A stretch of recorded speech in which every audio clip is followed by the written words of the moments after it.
سبحان اللہ، ایک ایسا وظیفہ کہ جس کے کرنے سے سمندر کی جا کے برابر بھی گناہ کیوں نہیں، وہ بھی معاف ہو جائیں گے۔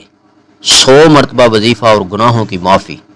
حضرت ابو ہریرہ رضی اللہ تعالی عنہ سے مروی ہے کہ رسول اللہ صلی اللہ علیہ وسلم نے فرمایا، من قال سبحان اللہ و بحمدہ فی یوم 100 مرۃ حطت خطایاہ و ان کانت مثل زبد البحر۔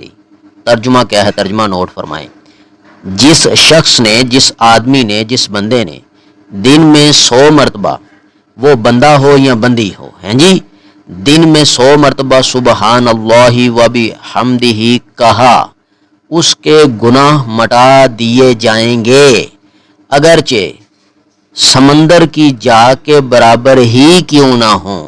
سبحان اللہ، سبحان اللہ۔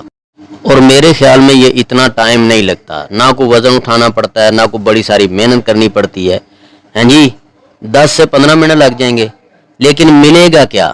یہ بخاری شریف کی حدیث ہے اور نبی رحمہ حضرت محمد کریم صلی اللہ علیہ وسلم نے خود فرمایا ہے۔